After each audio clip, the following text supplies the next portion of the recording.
大埔大火咧，我哋唔止係悲，我哋仲要係憤怒。我哋憤怒係在於點解嗰啲警鐘咧係可以唔着？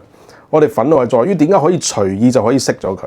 你話方便啲工人，呢個係荒謬啊！當然啦，我哋而家警方係拉晒人啦 ，ICAC 亦都查緊啦。咁亦都咧，黃碧嬌咧係好奇怪地咧係無需要去協助調查嘅。咁我相信咧有機會之後咧都會請翻佢去協助調查啦。其實咧真係唔好道聽途說，真係要自己 fact check。因為咧你會聽到，咦有一啲1億5千萬嘅工程費，有啲係3.3億嘅工程費，究竟係乜嘢內容咧？咁其實咧1.5億嗰個工程費咧係一個選項嚟嘅，咁亦都咧做嘅工程嘅內容咧同3.3億個係唔一樣。咁當然啦，而家出咗事，你講乜都冇用啦，係咪？咁好啦，咁嗱我哋亦都睇到咧喺個地下嗰度咧嗰個火種咧一燒啊，講緊6分鐘咧已經燒咗上去。好啦，咁嗰個火種我哋都即係基本上所有大埔人或者其他嘅市民亦都睇到係棚網好迅速咁樣燒着。阿局長咧就走出嚟咧就話棚網係合乎規格，我相信咧證書係有機會有嘅。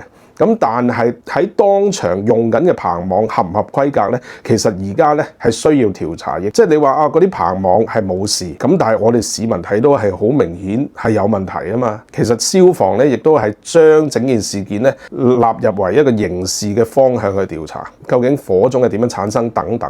我啲同事今日翻到嚟咧都喊晒口啊，真係喊出嚟嚇，即係講起呢單嘢都喊。我亦都睇到網上有啲人咧，即係嗰啲係撲街嚟嘅，即係講咩啊話抵死啊！咩自作人係有良知、有血性嘅。而家好慶幸咧，即係好多明星啊，無論中港澳台，甚至係韓國啊，即係都去捐錢去賑災。而家我哋睇到咧就係一種連鎖反應啦。大家譬如阿 A 捐啊，即刻阿 B 又捐。